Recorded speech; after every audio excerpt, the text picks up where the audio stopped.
에스겔서, 그 중에서도 오늘 읽은 28장 앞에 27장, 26장, 즉 3장, 26, 27, 28장은 두로, 지명을 아셔야 돼. 두로.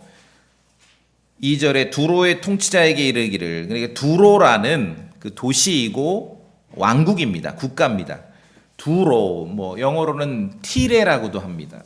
뭐 두로스, 투로스, 뭐 여러 가지야. 그러니까 두로, 성경에서 우리가 주로 두로 혹은 영어로는 이제 세계사에서는 티레, 두로에 대한 심판입니다. 뭐 두로 도시국가라고 보셔도 되고 왕국으로 보셔도 됩니다. 에스겔서 26, 27, 28은 두로에 대한 심판을 기록하고 있습니다. 이 두로, 티레는 지금 레바논 땅, 이스라엘 그 위쪽에 있는 레바논 땅입니다. 그리고 고대 세계사에서는 페니키아라고, 고대 문명을 이뤘던 페니키아라고 들어보셨죠? 이 페니키아가 바로 이 지역입니다. 페니키아의 중심 지역이 두로였어요. 영어 알파벳이 어디서 유래했는가? 이 고대 페니키아 문자에서 유래했다 그럽니다. 그 정도로 고대의 찬란한 문명을 이뤘던 그 지역의 중심, 핵심 지역이 이 두로, 티레입니다. 구약시대의 이 두로는 국제무역의 중심이었습니다. 국제무역. 여기에서도 지금 본문에서도 5절에 보니까 네 무역으로 네 재물을 불렸고, 그러니까 국제무역의 중심이었습니다. 또 이사야서에 보면은 이 두로를 민족들의 마트다, 시장으로. 그러니까 주변에 온갖 민족들이 뭐 필요하면은 어디로 와서 물건을 사냐면 이 두로로 와서 사는 거예요. 그러니까 고대 도시였지만 뭐 지금 연상되는 그런 비슷한 도시들이 있죠. 예. 그리고 구약의 다윗과 솔로몬 왕 시대에 이 이스라엘과 굉장히 밀접했습니다. 다윗과 솔로몬 왕 시대에 이 많은 목재와 이런 두로 지역에 지금 레바논인데 나중에 이제 스마트폰 이럴 때 써요.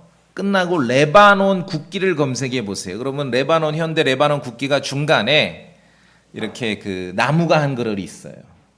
뭐 레바논 백향목이라. 그래서 지금도 그렇고 예전에도 그렇고 이 레바논 이 두로 티레 지역에 나무가 많이 나요. 그래서 다윗과 솔로몬 왕 시절에 많은 목재와 기술자를 제공을 했습니다. 그러니까 어쩌면은 바로 그 일이 다윗과 솔로몬 왕 시절에 두로 왕이 자신의 땅에서 나는 많은 목재와 기술자를 제공을 해서 왕궁을 짓고 솔로몬의 성전을 짓는 데 조력을 했습니다. 이 일이 이 이후 두로 번영의 기초가 되었는지 모르겠습니다. 자, 참조 구절을 한 구절 보고 갑니다. 역대기상 22장. 역대기상 22장. 다윗 시대 이야기입니다. 자, 다윗이 성전 건축과 솔로몬의 성전 건축과 왕궁 건축의 그러한 준비, 자재를 다 준비해 놓지요. 자, 제가 봅니다. 역대기상 22장 4절에 또한 백향목을, 이 백향목은 지금 현대 레바논 국기에도 나와 있습니다. 백향목을 풍족히 예비하였으니 이는 시돈 사람들과 두로 사람들이, 이 시돈이나 두로가 이제 같은 왕국이에요. 같은 나라지요.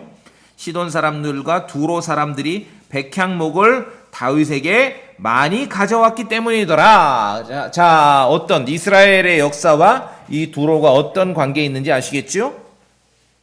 자, 그 이후로는 북이스라엘의 악명 높은 아합 왕 때에 그의 아내가 이제 이세벨인데, 이세벨의 고향이 바로 여기입니다. 이 지역이에요.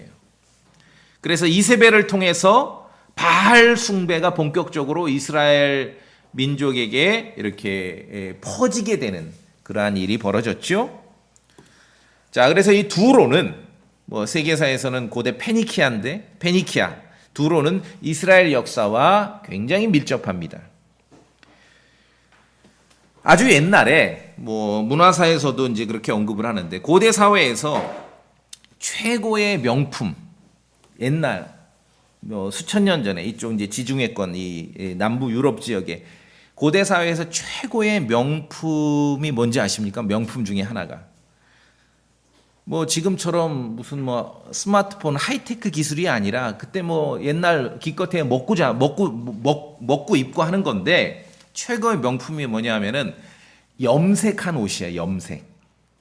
근데 염색 중에서도 이 자주색, 붉은색 계통의 염색이 최고 명품이에요.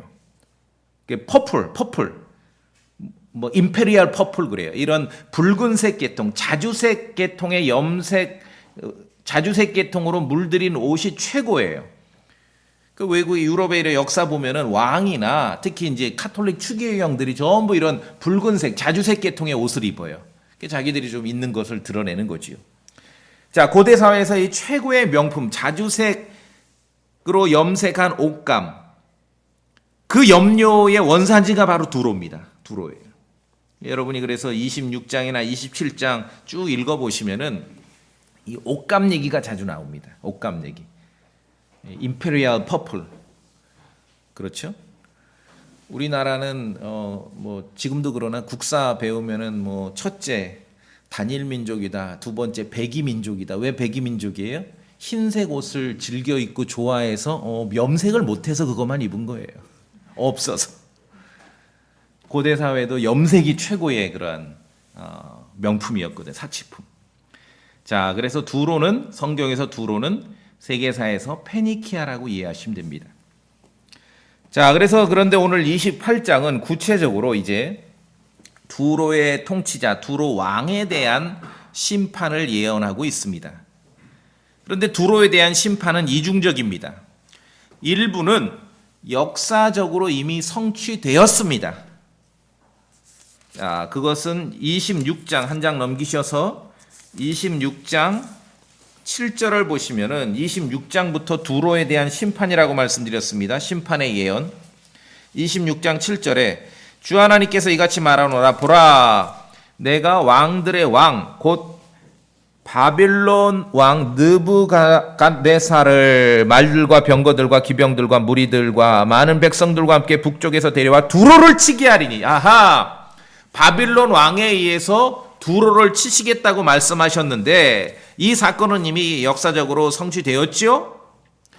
그러면 두로의 심판에 대한 예언의 말씀이 다 성취되었는가? 아니요. 일부는 여전히 미래 사건으로 남아 있습니다.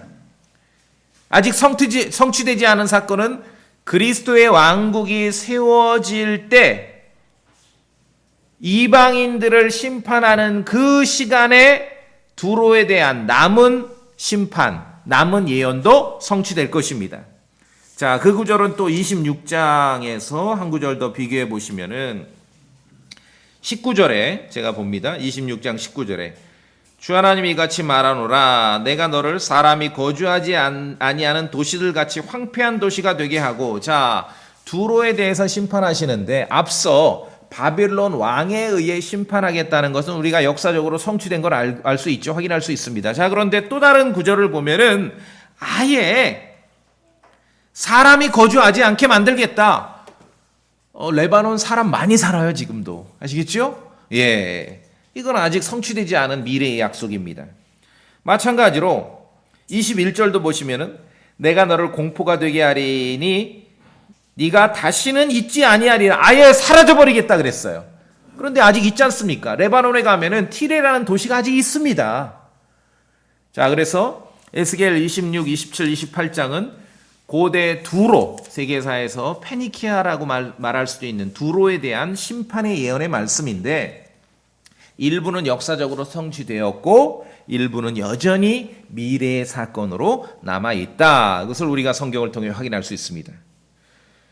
자, 그래서 이제 다시 28장으로 돌아오면 두로는 국제무역으로 매우 번성했습니다. 그런데 지금이든 고대사회든 지금이든 이 장사를 해야 돈을 벌어요. 개인도 마찬가지고 또 나라는 국제무역을 해야 돈을 벌어요. 중개무역을 해야. 그런데 개인이든 뭐 도시든 왕국이든 뭐 교회든 목사도 마찬가지입니다. 돈이 많아져서 돈이 많아지는 것 자체는 문제가 없습니다. 많아질 수 있죠. 그렇죠? 그런데 돈이 많아져서 번성하게 되면 그 다음이 문제예요. 마음이 높아지는 거예요. 교만해집니다. 교만해져요. 돈이 많아지고 번성해지더라도 하나님이 보실 때 마음이 높아지지 않고 교만해지지 않을 그런 계속해서 겸손해야 될 준비와 연습이 필요한데 많은 사람들이 뭐 그것이 개인이든 왕국이든 국가이든 교회든 목사이든 그쪽은 신경 안 쓰고 그냥 많은 돈을 많이 모으고 계속 번성을 이룰 것에 대해서만 마음을 쓰는 거예요. 준비하는 거예요. 자, 이 두로가 그랬습니다. 우리가 본문을 읽었지만 다시 한번 확인합니다. 28장의 4절. 내가 내 지혜와 내 명철로, 이건 이제 두로의 왕, 두로의 통치자를 말합니다. 성경에서는 그 왕국과 그 왕국을 통치하는 왕을 동일시하죠. 4절. 네가 네 지혜와 네 명철로 너를 위해 재물을 얻었고 금과 은을 얻어 네 곳간들에 넣었으며 여기까지 문제 없습니다. 그럴 수 있죠. 여러분도 열심히 땀 흘려서 일하고 하나님께서 주신 능력과 지혜를 발휘해서 실력을 발휘해서 재산을 늘릴 수 있습니다. 돈을 많이 벌 수 있습니다. 자, 그런데 그 다음이 중요합니다. 5절에 뭐라고 되어 있습니까? 네가 네 큰 지혜와 네 무역으로 네 재물을 불렸고 네 마음이 네 재물로 인해 높아졌도다. 교만해진 거예요, 두로 왕이. 그 당시에 뭐 구체적으로 몇 년도인지 모르지만 이 두로가 번성할 때 두로 왕이 자기가 통치하는 두로보다 더 잘 나가는 도시가 없고 왕국이 없거든요. 그러니까 두로 왕이 교만해진 거예요. 그러니까 어느 정도까지 교만해졌습니까? 2절에 말씀하잖아요. 네 마음에 뭐라고 하냐면 하나님처럼 마음을 정해가지고 내가 하나님이다. 2절에 네가 말하기를 2절에 나는 하나님이라. 나는 하나님의 자리에 앉아있도다. 그렇게까지만 어디서 많이 듣던 소리죠. 두로 왕이 아무리 잘 나간다 하더라도 지금도 이 시대도 마찬가지입니다. 고대 두로만큼이나 잘 나가는 그러한 나라와 국가의 왕국의 통치자들은 거의 이런 마음을 갖고 있는 것 같아요. 자기가 하나님이야. 자기보다 더 높은 자가 없어요. 어떻게 하는가? 아니 하는 걸 보면 알잖아요. 하는 짓들을 보면 알죠.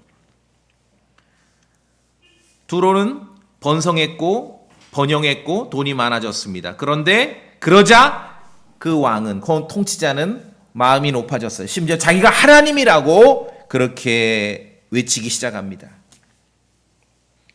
개인이든 국가든 교회든 목사든 그리스도인이건 하나님께서 지혜를 주시고 능력을 주시고 실력을 주시고 기회를 주셔서 번성할 수 있습니다. 그건 전혀 문제 아닙니다. 번성할 수 있어요. 그 다음이 문제죠. 번성하게 되면 거의 대부분 하나님을 잊어버립니다. 마음이 높아져요. 그래서 망하는 거예요. 그 찬란했던 고대 문명들이 왜 망했습니까? 번성하자 하나님을 무시하고 자기가 하나님이냐. 그렇죠? 자기가 하나님이냐. 그래서 망한 거예요. 주 하나님께서 이같이 말씀하시느라 내 마음이 높아졌으므로 네가 말하기를 나는 하나님이라 내가 하나님의 자리 곧 바다들의 한가운데 앉아있다 하였도다. 어디서 많이 본 듯한 말이죠? 두로 왕의 두로의 통치자의 교만이 하늘까지 치솟아 오른 것입니다. 이게 뭐 고대 큰 문명을 이뤘던 그 왕국의 왕만 그런 거 아니죠. 마찬가지예요. 사이즈에 상관없이 개인이든 그리스도인이건 뭐 국가건 왕국이건 교회건 목사건 마찬가지예요. 마찬가지예요. 어떤 상황이 오더라도 번성하고 번영하더라도 계속해서 하나님 앞에 겸손할 준비와 연습도 해야 하는데 사람들이 그쪽은 신경을 안 써요. 그쪽은 신경 안 써요. 원래는 말씀드렸지만 두로와 이스라엘은 가까웠습니다. 솔로몬이 성전 건축할 때 두로 왕이 일조했습니다. 많은 목재를 보내줬고 많은 기술자를 보내줬습니다. 그래서 제가 볼 때는 두로가 이룰 수 있었던 찬란한 고대 문명 그리고 번영과 번성의 원인이 거기에 있다고 보는 거예요. 저는 솔로몬의 성전을 건축할 때 두로가 일조를 했어요. 이 이방인들이 일조를 한 것이에요. 그 이후로 그들이 번성했습니다. 솔로몬 왕이 성전과 왕국을 건축할 때 두로 왕 히람은 솔로몬에게 백향목과 전나무와 금을 제공했습니다. 그런데 오늘 에스겔 시대가 되어 보니 그러했던 두로 왕이 스스로 하나님이 된 것이에요. 스스로 하나님. 그렇죠? 스스로 하나님. 하나님께서 주신 지혜와 기회와 능력과 여러 가지 재능을 가지고 번성하고 번영할 수 있고, 뭐 그 가정이든 개인이든 국가든 뭐 회사든 목사든 교회든 마찬가지입니다. 자, 그런데 번성하고 나서 그 마음이 높아지는 것이에요. 자기가 하나님이냐? 그래서 제가 볼 때는 우리나라는 뭐 종교적인 얘기밖에 할 게 없는데, 저는 불리기는 목사로 불리지만 내용상 하나님인 자가 너무 많아요. 그렇죠? 하나님 목사로 불리지만 하나님 말씀 무시하면은 지들이 하나님인 거지요. 뭐 성경엔 그렇고 뭐 성경에는 그런데 지들이 하나님이지요. 근데 성도님들 한 가지 기억하십시오. 성경에는요, 구약 시대이건 신약 시대이건 변하지 않는 법칙이 하나 있습니다. 하나님께서는 교만한 사람은 반드시 물리치십니다. 이게 중요해요. 이거 기억하셔야 돼요. 그 예를 우리에게 보여주는 거예요. 그 찬란했던 고대 문명 두로, 페니키아의 핵심 지역이고 도시였거든요. 솔로몬의 성전 건축에 일조를 했습니다. 솔로몬 혼자 진 게 아니에요. 이 두로 왕이 협조를 했기 때문에 성전 건축이 가능했습니다. 그랬기 때문에 그 두로가 번영하고 번성할 수 있었습니다. 그 다음에 번영하고 번성하고 돈을 많이 벌었어. 그 다음에 문제죠. 그의 마음이 높아졌어. 지가 하나님이라고 외치는 거예요. 지가 하나님이라고. 그렇죠. 지가 하나님이라고. 자, 그래서 세상에서 뭐 개인이든 왕국이든 나라든 교회든 세상에서 번영하고 번성하는 것이 항상 최고만은 아닌 거예요. 준비해야지요. 높아지지 않을 걸 준비해야지요. 지가 하나님이라고 외치면 안 되지요. 이게 굉장히 중요합니다. 성경에서 변하지 않는 법칙이 있습니다. 하나님께서는 교만한 사람을 반드시 물리치십니다. 개인이든 도시든 왕국이든 교회든 목사든 예외가 없습니다. 스스로 하나님이라고 외치는 두로 왕에게 주님 뭐라고 말씀하십니까? 8절에 너를 구덩이로 끌어내리니 내가 바다들의 한가운데 죽임당한 자들이 죽는 것 같이 죽으리라. 넌 망했다. 하나님께서는 교만한 자를 두고 보지 않으십니다. 지가 하나님이라고 외치는 자를 하나님께서는 두고 보지 않으신 거예요. 그래서 우리가 성경 기록 중심의 신앙생활하고 믿음으로 살아가는데 각자가 가져야 될 정말 한 가지 어떤 신앙의 덕목이 있다면 그것은 겸손한 마음을 유지하는 것이에요. 겸손한 마음. 개인이든 뭐 왕국이든 왕이든 동일합니다. 두로의 통치자는 왕은 지혜롭고 똑똑해서 국제 무역으로 많은 부를 얻었습니다. 그의 왕국이 그의 도시가 번성했습니다. 그 다음에 마음이 높아져서 비참한 운명에 놓이게 된 것이에요. 세계사에서는 수천 년 전 페니키아 대단하지요? 페니키아가 북아프리카에 건설한 그 왕국이 또 카르타고라고, 카르타고 출신의 장군이 하니발이라고 있는데 고대 로마와 맞먹었었죠. 사실 이겼거든요. 이겼는데 뒷마무리를 잘못해서 지게 된 거지요. 그렇죠. 우리가 세계사에서 읽잖아요. 코끼리를 이끌고 알프스를 넘어가지고 로마를 점령해 버리잖아요. 그게 다 이 페니키아 문명이거든요. 자, 그런데 여러분 지금 중동에서 세계사에서 레바논에 대한 인상이 어떻습니까? 부럽다. 저 정도만 살았으면 좋겠다. 그런 생각 드세요? 가끔 이런 공공 건물, 은행이나 역전에 폭탄 터지는 나라가 레바논이에요. 지금도. 하나님 보시기에 대단한 문명을 이루었고 대단한 부를 이루었지만 높아진 마음 때문에 비참한 운명에 놓이게 된 것이에요. 그것이 두로의 왕국의 역사고 그 왕의 역사고 그 지역의 역사라는 것이죠.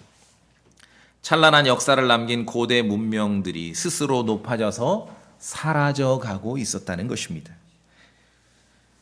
에스겔서 28장에서 지금 두로의 통치자에 대해서 그의 교만 때문에 하나님께서 심판을 선포하시는 것입니다.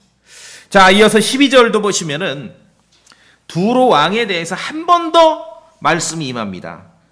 자, 그래서 이제 11절부터 그 뒤로도 쭉 읽으면 좋은데 구체적으로 읽는 건 여러분이 오늘 숙제로 하세요. 12절에 우리가 12절만 읽어봅시다. 같이요. 28장 12절 시작. 사람의 아들아, 두로 왕에게 애가를 지어 그에게 이르길 주 하나님께서 이같이 말씀하시느니라. 너는 지혜가 충만하며 아름다움이 완전하여 극치를 봉인하는도다. 두로 왕 이제 한 번 더 말씀을 하시는데 하여간 다니엘보다 더 지혜롭고 아름답다. 정말 아름답다. 멋지게 생겼다. 대단하다. 굉장한 미를 소유했다. 그렇게 이제 칭송하는 것입니다. 자, 그런데요. 12절에서 한 번 더 두로 왕에 대해서 말씀하시는데 이때 언급되는 두로 왕은 2절에서 한 번 먼저 언급된 두로 왕, 이 통치자와 약간 다릅니다. 분위기가. 자, 보세요. 13절 제가 계속 읽습니다. 네가 지금 두로 왕이죠? 하나님의 동산 에덴에 있었고, 이건 뭔 소리예요? 지금 두로 왕에 대해서 얘기하면서 하나님의 동산 에덴에 있었다. 자, 그 다음에 14절 두로 왕에 대해서 말하면서 너는 기름 부음 받은 덮는 그룹이니라. 15절 네가 창조된 날부터 네가 네 길들에서 완전하였는데 마침내 네 안에서 불법이 발견되었도다. 야, 완전하게 태어나는 인간이 있을 수 없지 않습니까? 자, 그런데 대단합니다. 16절 끝부분에 오 덮는 그룹아, 오 덮는 그룹아. 또 그 위에 내가 너를 더럽게 여겨 하나님의 산에서 쫓아내리라. 12절에서 주의 깊게 들으셔야 됩니다. 자, 우리가 이제 일주일에 한두 번 있는 이 설교 시간을 통해서 우리의 영적 양식을 공급하고, 영적 양식은 다른 게 아닙니다. 성경을 알아가는 거예요. 하나님의 말씀을 이해하고 믿어가는 과정이에요. 근데 맨날 이 나라 개신교는 그냥 맨날 거기서 거기잖아요. 하나님 말씀을 방대한 이런 하나님의 말씀 우리가 다 골고루 알아야죠. 자, 12절에서 두로 왕에 대해서 한 번 더 말씀이 임하는데 12절에서 이후에 언급되는 이 분위기는 앞서 말한 두로의 통치자에 대한 그러한 분위기와 좀 다릅니다. 너는 하나님의 동산 에덴에 있었고 너는 기름 부음 받은 덮는 그룹이다. 오 덮는 그룹아, 내가 너를 불타는 돌들 한가운데서 끊어 멸하리라. 분명히 고대 두로와 두로의 왕에 대한 심판의 말씀인데 12절에서 두 번째 두로 왕에 대해서 언급을 할 때는 너는 기름 부음 받은 덮는 그룹이라고 성경은 기록하고 있습니다. 하나님께서 그렇게 말씀하십니다. 하나님께서 두로 왕하고 그룹하고 헷갈려가지고 이렇게 한 게 아니거든요. 자, 그룹은 사실은 이것을 아주 자세히 먼저 설명드리려면 1시간이 더 필요한데, 그러나 제가 아주 30초 만에 요약합니다. 그룹은 영어로는 체룹 또는 캐룹이라고도 부릅니다. 그룹이에요, 그룹. 어디 가서 그룹 하면 그룹 천사. 아니요. 그냥 그룹이에요. 천사라고 말을 붙이지 마세요. 그룹은 우리가 어디에서 처음 볼 수 있냐면은 모세가 하나님의 명령을 받아 성막을 세울 때 지성소 안에 있는 이 언약궤 위를 덮는 극률의 자리를 덮도록 금으로 조형물을 만듭니다. 그 조형물이 그룹입니다. 사람의 모습을 하고 날개를 가지고 있는 그 조형물이 그룹이에요. 그룹. 시편 말씀에 주께서는 그룹을 타고 날아다니신다고 기록하고 있고, 하늘의 하나님께서는 그룹들 사이에 앉아 계신다라고 그렇게 말씀하고 있는 것입니다. 모세가 만든 성막의 그 조형물로서의 그룹은 하늘에 있는 진짜 성막의 모형으로 보여주는 거예요. 날개가 있는, 하나님의 왕좌를 호위하는 영적 존재지요. 천사와 같은 영적 존재지만 불리는 타이틀이 다릅니다. 천사가 있고 그룹이 있습니다. 이 그룹들은 날개가 있습니다. 날개. 성경에서 천사들은 날개가 없거든요. 이 그룹들은 날개가 있는데 두 쌍 내지 세 쌍의 날개를 가지고 있습니다. 그룹입니다. 자, 지금 두로 왕, 막 분위기가 완전히 반전됩니다. 고대 두로 왕, 이 두로의 역사를 말씀드렸지만 솔로몬 시대 솔로몬 성전을 건축할 때 조력했던 그 왕국이 두로거든요. 그 이후로 그래서 굉장히 번성할 수 있었고 국제 무역으로 임페리얼 퍼플, 자주색 물감, 염료의 옷감을 팔아서 굉장히 많이 돈을 벌 수 있었는데 그 두로의 왕, 그가 교만해지고 하나님 앞에 정말 마음이 높아지고 우쭐해져서 심판을 선언하시는 말씀에 두로의 왕에 대해서 말씀하시면서 두 번째 언급에서는 지금 두로 왕이면서 또 다른 호칭으로 기름 부음 받은 덮는 그룹이다. 너는 그룹이야. 그렇게 말씀하고 있는 것입니다. 계시록에 보면은 셋째 하늘 하나님의 왕좌를 호위하는 네 짐승이 나오는데 얘네들이 그룹이에요. 뭐 이쪽 동양 종교와 어떤 구조가 유사해요. 이 사천왕이 연상되지요? 사천왕. 그런데 실제로는 오천왕이에요. 사천왕이 있고 위에서 뚜껑처럼 덮는 그룹이 하나 더 있었어요. 걔가 오늘 에스겔 28장에서 언급되는 것입니다. 그냥 뭐 해석이 필요 없고 성경에 있는 그대로입니다. 고대 문명의 두로라는 왕국 두로 왕에 대한 심판을 기록하고 있는데 두 번째 두로 왕에 대해서 언급할 때는 기름 부음 받은 덮는 그룹이구나 그렇게 언급하고 있습니다.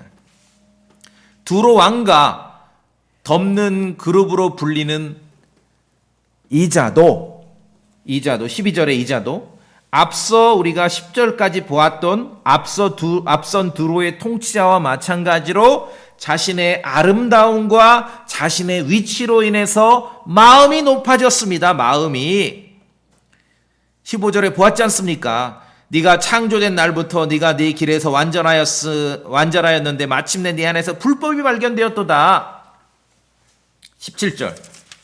17절까지 봅시다.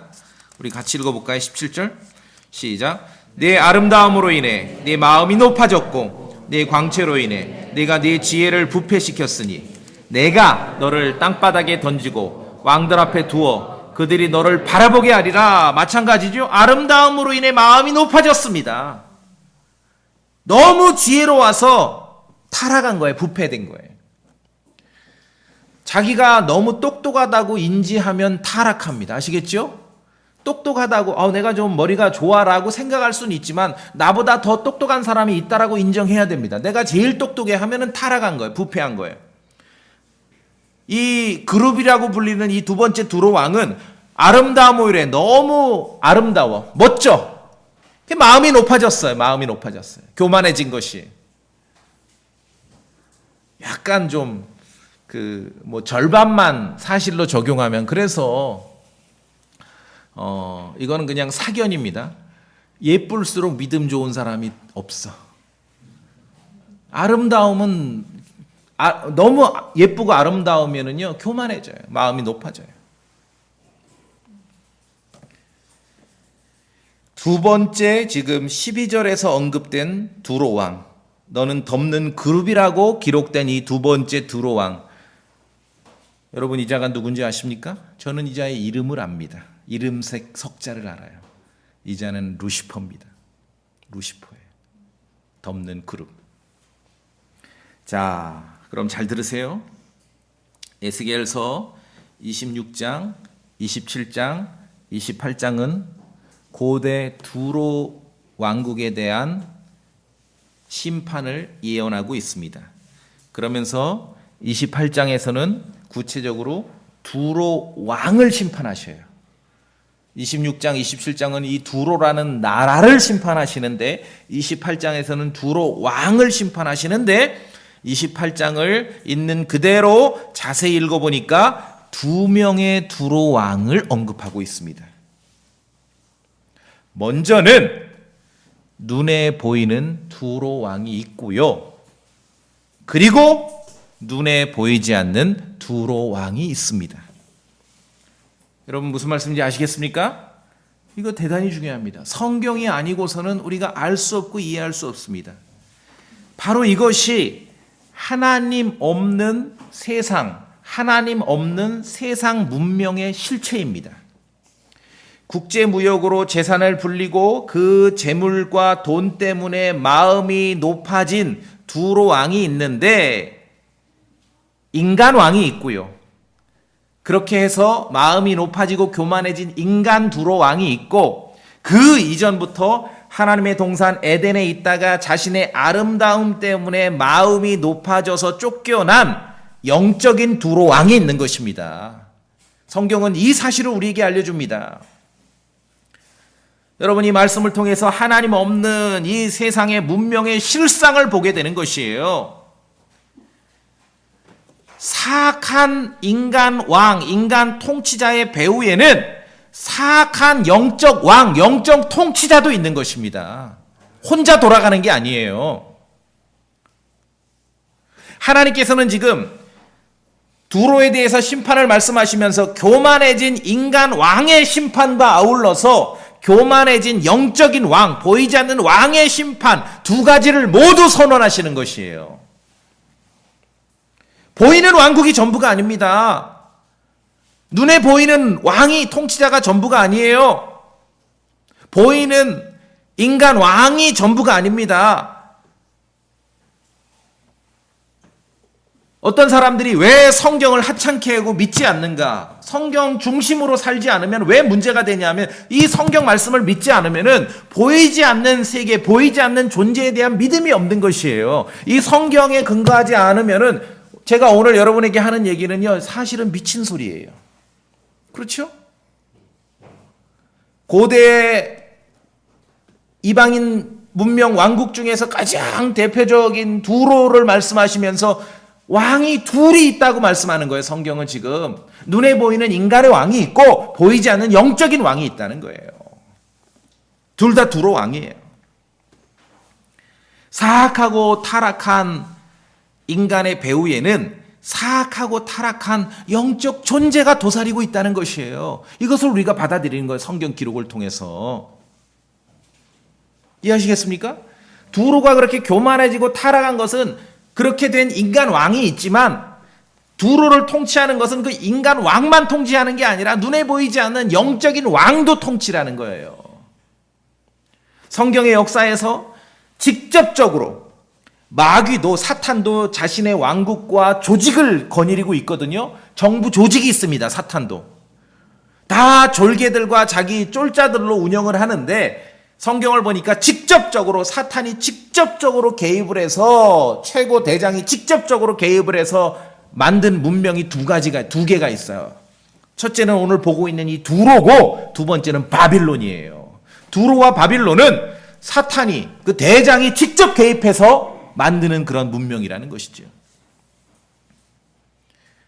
두로에는 왕이 둘입니다. 첫째는 눈에 보이는 인간 왕이 있고 얘도 타락했고 교만으로. 두 번째는 눈에 보이지 않는 영적 왕이 있는데 얘도 타락했습니다. 교만으로. 똑같습니다.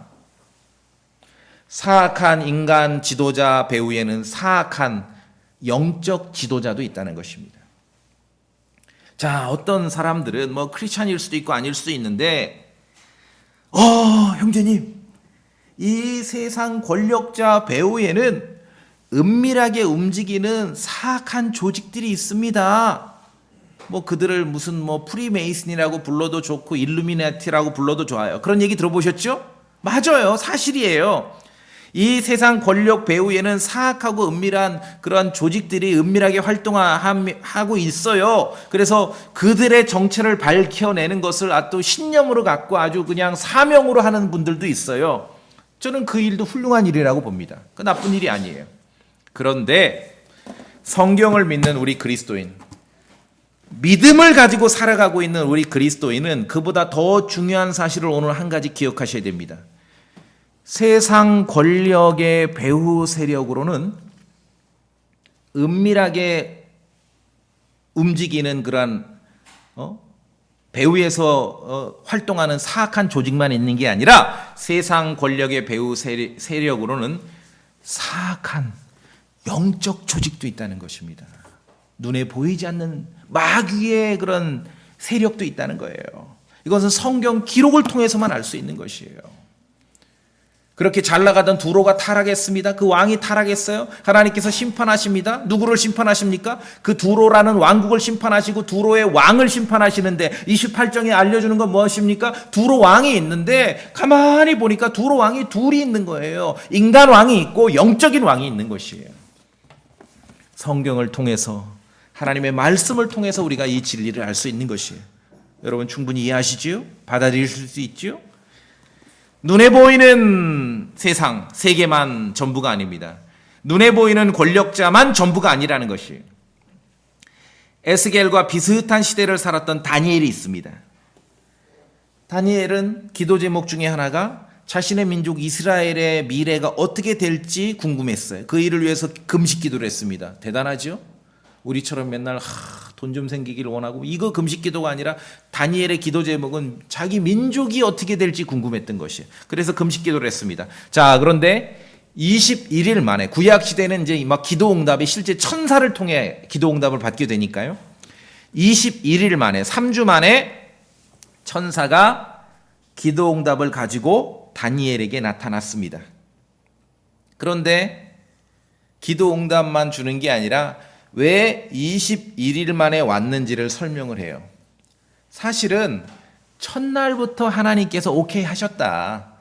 그러니까 기도 응답 사인이 오케이가 첫날 떨어진 거예요, 위에서. 그런데 21일 동안 늦었다. 이게 사람으로서, 우리 인간의 시각으로서는 이해가 안 되죠? 천사가 설명합니다. 21일간 왜 기도 응답이 늦었냐 하면은 보이지 않는 세계에서 전쟁이 있었다는 겁니다. 자, 우리 다니엘서 10장 봅시다. 다니엘서 10장. 다니엘서 10장.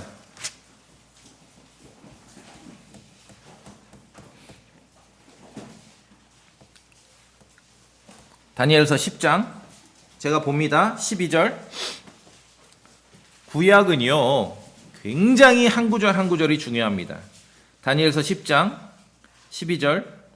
그때 그가 내게 이르되, 자, 여기 그는 이제 천사예요. 21일 만에 천사가 왔어요. 다니엘아, 두려워하지 말라. 네가 깨닫기 위해 네 마음을 정하고 네 하나님 앞에서 네 자신을 징계하기 위해 이제 금식 기도했다, 그 뜻입니다. 네 마음을 정한 첫날부터 그분께서 내 말들을 들으셨으므로 내가, 천사가 네 말들로 인해 왔느니라. 자, 다니엘이 자신의 민족의 미래를 위해서 금식 기도에 돌입했는데 하나님으로부터 기도 응답 오케이 사인이 언제 났어요? 첫날 난 거예요, 첫날. 자, 그런데 21일 만에 천사가 도착했습니다. 그 이유를 이제 설명합니다. 13절. 성경 기록이 아니고서는 이러한 지식을 알 수도 없고 이러한 믿음을 가질 수 없습니다. 그래서 성경 기록 중심의 신앙이 중요하다고 말씀드리는 것이에요. 다니엘서 10장 13절 다 같이 읽겠습니다. 시작. 그런데 페르시아 왕국의 통치자가 21일 동안 나를 막았으나 보라, 우두머리 통치자들 중 하나인 미카엘이 와서 나를 도와주었고 내가 거기서 페르시아 왕들과 함께 머물러 있었느니라. 이거 몰라요. 거의 다 몰라요. 옛날에 개혁 성경은 바사 국군이라고 되어 있어요. 국군 아시죠? 인민군 말고 국군. 페르시아 왕국의 통치자가 21일 동안 나를 막았다. 이 천사를 막은 거예요. 다니엘에게 오는 천사. 자, 그런데 여기서 페르시아 왕국의 통치자인데, 왕이란 얘기죠. 프린스. 10장 1절을 보세요. 이 일이 벌어질 때 1절에 페르시아 왕 고레스의 제3년, 그때 페르시아 왕국의 왕은 누굽니까? 고레스예요. 왕이 있어요, 고레스가. 고레스 3년, 고레스가 아마 천사, 다니엘에게 오는 천사의 앞길을 막고 그럴 수 없죠. 인간 왕은 고레스가 있습니다. 그런데 다니엘에게 오는 천사의 앞길을 막아선 페르시아 왕국의 영적 왕이 또 있는 거예요. 이건 성경을 안 믿으면은요, 이거는 불가능해요. 여러분 성경 믿으시죠? 성경이 주는 그 정보와 지식이 이거라는 거예요. 페르시아 왕, 인간 왕은 고레스가 있는데 다니엘이 지금 금식 기도하고 있는데 21일 만에 천사가 왔습니다. 이유가 뭡니까? 페르시아의 통치자, 왕국의 통치자, 페르시아 왕국의 영적인 왕이 천사를 막아섰습니다. 그 말은 이 페르시아 왕국의 영적인 왕은 지금 나쁜 놈이라는 거죠. 이게 와서 누가 도왔냐 하면은 우두머리 통치자, 그래서 천사장이라고 합니다. 천사장 미가엘이 와서 도왔다. 미가엘은 이스라엘의 통치자입니다. 와, 성경 너무 흥미롭고 재밌습니다. 성경에 나오는 그 고대 왕국마다 인간 왕이 있고요. 그 왕국에 관여하는 영적인 왕이 또 따로 있는 것이에요. 솔로몬은 자기가 왕인 줄 알았죠. 그건 인간 왕이지요. 이스라엘의 영적인 왕이 따로 있습니다. 누굽니까? 미가엘이에요, 미가엘. 물론 하나님께서 다 통치하십니다. 하나님께서 다 왕이십니다. 그렇게 말하면 할 말 없습니다. 성경 공부도 필요 없고 설교도 필요 없어요. 그런데 성경은 디테일하게 우리에게 알려줘요. 구체적으로. 하나님의 그러한 준엄하신 지시와 명령 하에 이스라엘 왕국, 민족과 관여하는, 이스라엘 민족에 관여하는 영적인 통치자가 있는데 그의 이름은 누굽니까? 미가엘입니다. 미카엘. 그래서 이 다니엘서 10장은 아주 대단한 정보를 우리에게 주는 거예요. 다니엘에게 오는 천사를 막아선 페르시아 왕국의 통치자는 당시 페르시아를 통치했던 인간 왕 고레스가 아닙니다. 고레스가 아무리 훌륭해도 천사의 앞길을 막아설 수는 없거든요. 인간 왕이 천사를 막아설 수는 없습니다.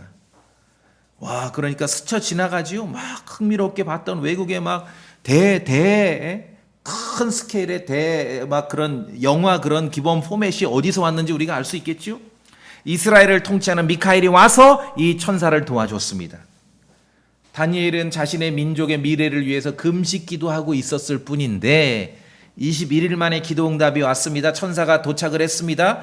그 21일 동안에 보이지 않는 세계에서 지금 왕들의 전쟁이 벌어지고 있었다는 거예요. 싸움이 벌어지고 있었다는 거예요. 페르시아를 통치하는 인간 왕이 아니라 페르시아를 통치하는 영적 왕과 천사와 미카엘 사이에 싸움이 있었습니다. 싸움. 신비롭죠? 그러니까 두로 오늘 에스겔 28장도 두로의 심판에 대해서 교만으로 인해 두로를 심판하시는데 두로의 인간 왕이 있고 보니까 덮는 그룹, 우리가 루시퍼라고 알고 있는 두로를 통치하는 영적인 왕도 있는 것입니다.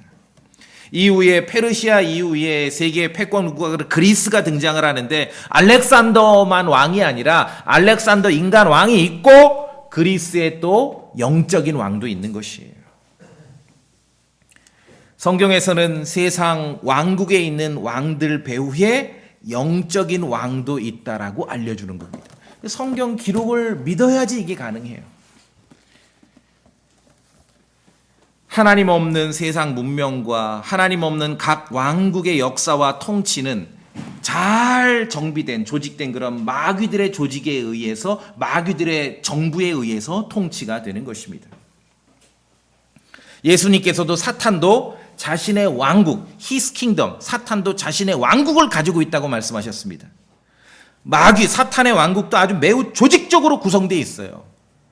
역할이 있고 호칭이 다릅니다.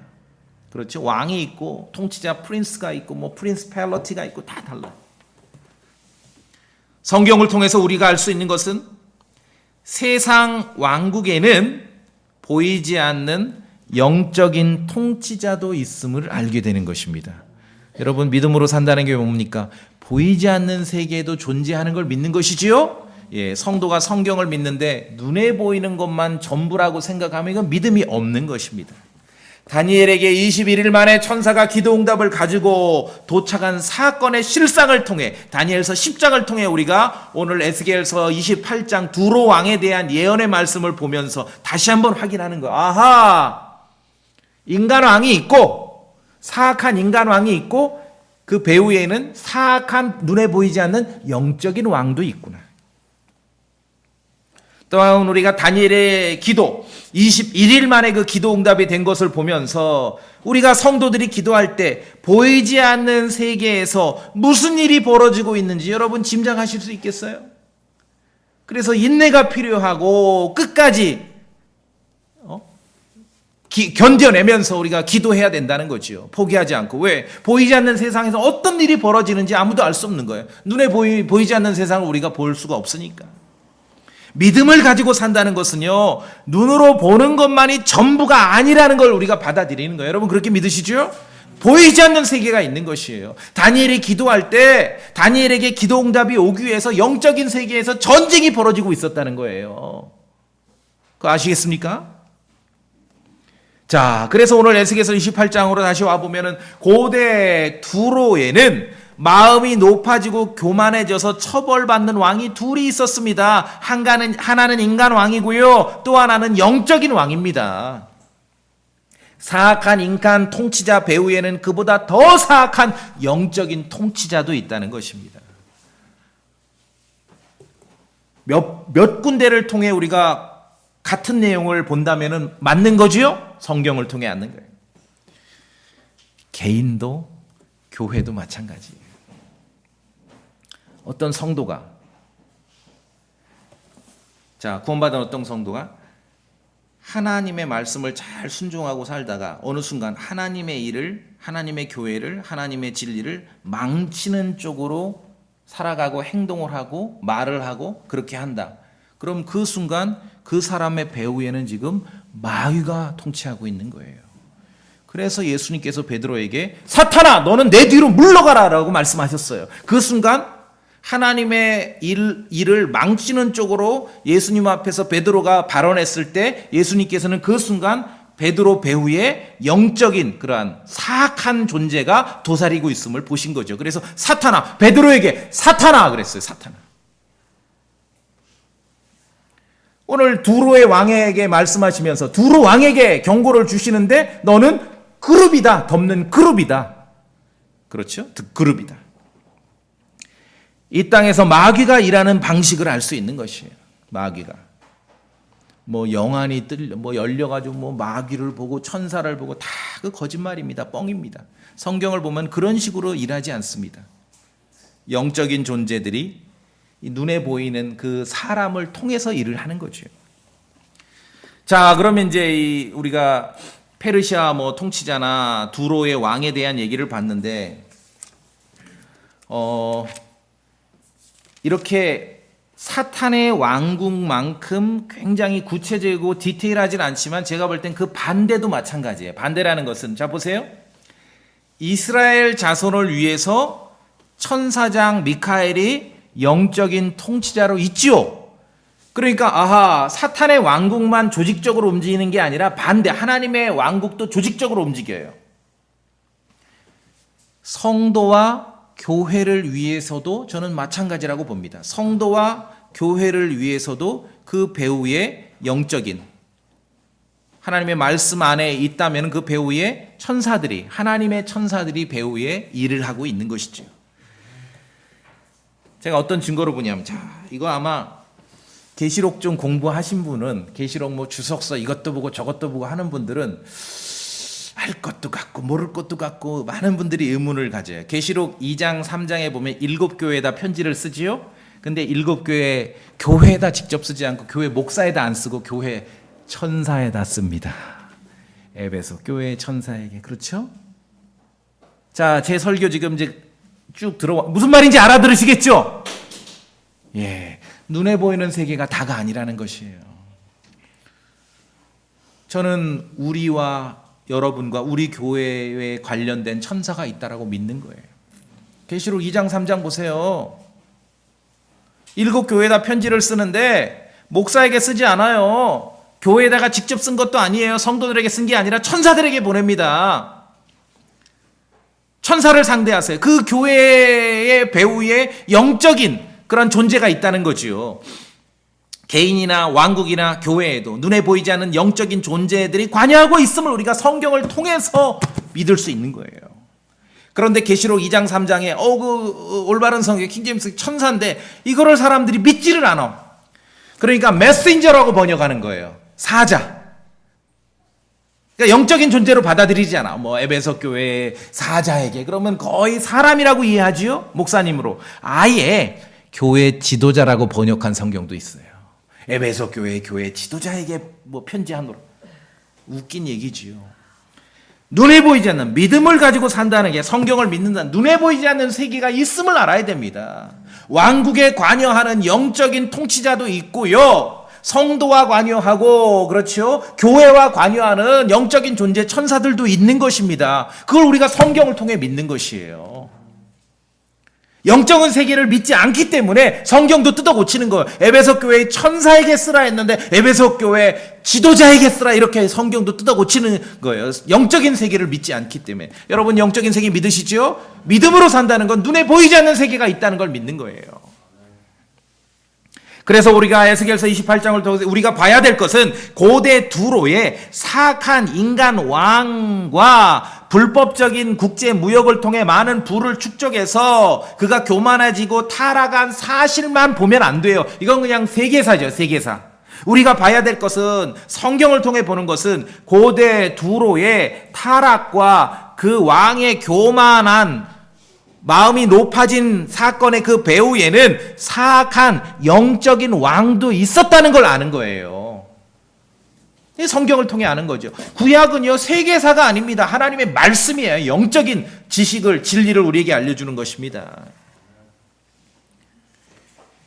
그래서 우리 구원받은 성도들은 예수님 앞에서 사탄 소리 들었듯이 베드로처럼 천사가 물러나서 사탄이 우리 삶에 관여하게 하면 안 되는 것입니다. 교회도 마찬가지죠. 하나님의 천사가 물러나고 사탄의 졸개들이 관여하게 하면 안 되는 거예요. 그렇죠? 다니엘에게 오는 천사를 도왔듯이 이스라엘을 통치하던 미카엘처럼 하나님의 군대에 의해서 보호받는 그런 삶을 살아야 하는 것이지요. 그러기 위해서는 성경, 하나님 말씀으로 충만해야 돼요.